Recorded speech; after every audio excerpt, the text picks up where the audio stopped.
दुआ की किसको ज़रूरत है? जिसका बिहेवियर ठीक नहीं है उसको ज़रूरत है। जिसको हमसे जेलेसी हो रही है उसको बहुत ज़्यादा ब्लेसिंग्स की ज़रूरत है। जो हमें बार बार क्रिटिसाइज कर रहा है उसको बहुत ज़्यादा ब्लेसिंग्स की ज़रूरत है।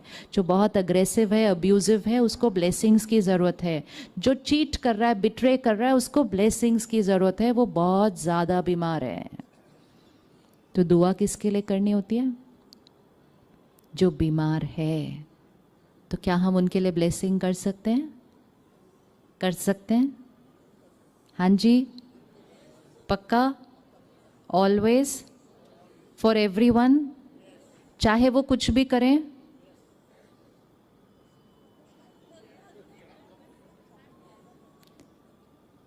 हमारा व्यवहार उनके व्यवहार पर, बोलिए एक बार, हमारा व्यवहार उनके व्यवहार पर, हाँ जी, आगे, हाँ जी, डिपेंडेंट नहीं है। जितना इस लाइन को बार बार रिपीट करेंगे ना हमारी सोच और व्यवहार सिचुएशन पे डिपेंडेंट है, ना हमारी सोच और व्यवहार लोगों पे डिपेंडेंट है। हमारी सोच और व्यवहार सिर्फ और सिर्फ और सिर्फ और सिर्फ मेरी चॉइस है।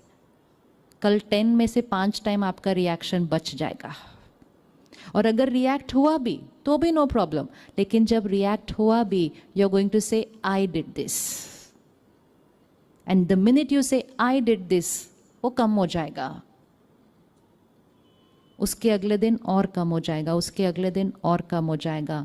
जीवन ठीक होने लग जाएगा क्योंकि इनर पावर बढ़ने लग जाएगी। जीवन की बातें छोटी लगने लगेंगी क्योंकि आंतरिक शक्ति बढ़ जाएगी।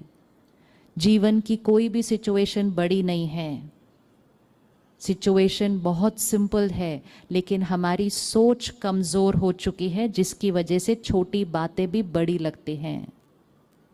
आजकल तो कोई किसी का सोशल मीडिया पर पोस्ट लाइक ना करे तो बुरा लग जाता है। मेरी पोस्ट ही नहीं लाइक की उन्होंने, आज बुरा लग गया। तो आजकल कोई बात होने की ज़रूरत थोड़ी है बुरा लगने के लिए, because it is going to be in proportionate to my inner power.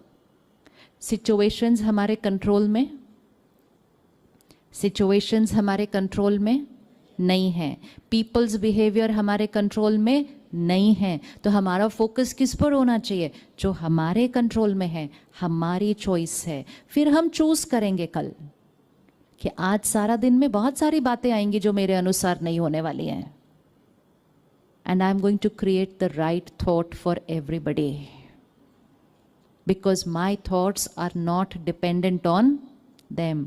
रोज अपने आप को ये दुआ देना, I am emotionally independent, I am emotionally independent.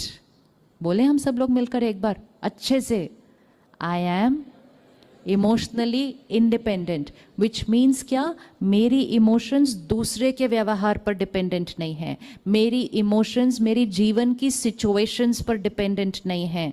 कोई निंदा करे, कोई स्तुति करे, मेरी इमोशंस किसकी चॉइस है? मेरी चॉइस है। जैसे ही हम अपना चार्ज लेना शुरू कर देंगे, हमारी इनर पावर बढ़ती जाएगी। सिचुएशन वही होगी जो पहले थी, लेकिन हमारी इनर पावर बढ़ जाएगी तो बात क्या हो जाएगी? छोटी हो जाएगी। बात आएगी, छोटी हो जाएगी, रुई बनाएंगे, फूंक मार देंगे। जो हमारे साथ गलत कर रहे हैं, जो हमारे लिए गलत सोच रहे हैं, उनके बारे में सोचना नहीं। Do not tune in to their frequency. Please protect yourself. Do not tune into their frequency. अगर उनके बारे में सोचना और बोलना है तो सिर्फ और सिर्फ दुआ। अगर कोई और आकर भी आपको कहे उन्होंने आपके साथ ऐसा कर दिया, put a full stop there itself. बोलो it's perfectly fine, मैं बिल्कुल ठीक हूँ। हम भी परचिंतन नहीं करेंगे और हम लोगों को भी अलाउ नहीं करेंगे कि वो हमारे घर आके ये waste thoughts and waste conversations collectively हमारे घर की एनर्जी को डिप्लीट करती है, हर घर की एक एनर्जी फील्ड होती है, उस घर में हमारा परिवार रहता है। हम इस बात पे तो ध्यान रखते हैं कि हमारी फैमिली बहुत कंफर्टेबल होनी चाहिए, लेकिन हमें ये ध्यान रखना है हमारी फैमिली उस घर में रहते हुए एनर्जाइज्ड होनी चाहिए। हमें ऐसी फैमिली चाहिए जिसके जीवन में कोई भी सिचुएशन आए, हमारी फैमिली का हर मेंबर स्ट्रांग रहकर उस बात को ऐसे ही क्रॉस कर दे। वो कौन बनाएगा? ऐसा घर कौन बनाएगा? हमें ही बनाना पड़ेगा ना, हमें ही बनाना पड़ेगा। वो एयर फ्रेशनर ऐसे ऐसे करने से तो सिर्फ एयर फ्रेशनर करने से तो सिर्फ खुशबू बदल सकती है, एनर्जी तो नहीं बदल सकती, वाइब्रेशंस तो नहीं बदल सकते ना। तो हमारी घर की एनर्जी ऐसी होनी चाहिए कि हमारे घर में लोग एंटर करें और उनको एनर्जाइज्ड फील होना शुरू हो जाए। हम मंदिर जाते हैं, 5 मिनट अंदर जाते हैं, पहले मिनट में जाके हम बोलते हैं अच्छा लग रहा है। व्हाट इज़ दी अच्छा लग रहा है? वहाँ की वाइब्रेशंस अच्छी है। वहाँ की वाइब्रेशन बनाई किसने? उस मंदिर की वाइब्रेशन बनाई किसने? हम नहीं बनाई। कैसे बनाई? जब हम वहाँ गए थे तब हम अच्छा सोचते थे। हम अपने घर की वाइब्रेशंस बना रहे हैं। हमारी रिस्पॉन्सिबिलिटी है कि हमारे घर में कौन सी मिल रही है। फिर वो जीवन की अपनी छोटी छोटी बातें, कोई मार्क्स कम आ गया, कोई थोड़ा सा घट गया, किसी को रिलेशनशिप में रिजेक्शन मिल गया, वो ऐसे हो जाते हैं। क्यों? क्योंकि उनको कंफर्ट्स दिए, एनर्जी नहीं दी, एनर्जी नहीं दिया है। तो हमारी रिस्पॉन्सिबिलिटी है, हमारी सोच से हमारे घर की एनर्जी बन रही है। हमारी सोच कैसी होनी चाहिए? अब आप सोचो, वो हैं जिन्होंने मेरे साथ गलत किया, उनके बारे में गलत सोचते सोचते मैं अपने घर आ गई, और घर आके मैंने कौन सा परफ्यूम रेडिएट कर दिया? कौन सा परफ्यूम रेडिएट कर दिया? उनके बारे में जो मेरा चिंतन चल रहा था वो मैंने अपने घर में रेडिएट कर दिया।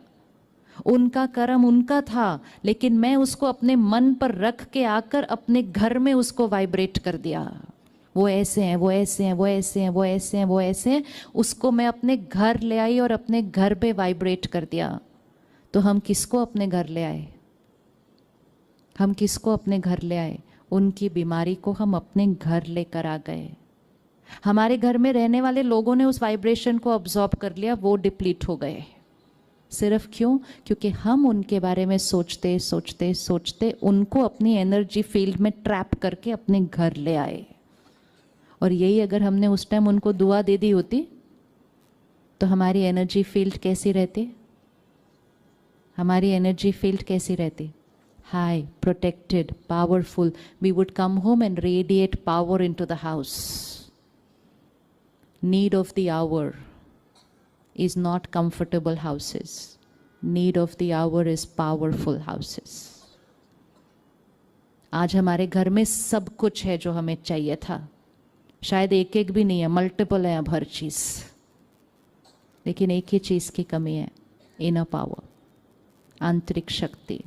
छोटी छोटी बातों में एंग्जाइटी, बोर्ड के एग्ज़ाम है एंग्जाइटी। 20 साल पहले हम कहते थे student life is the best life, अभी कहते हैं student life seems to be the most.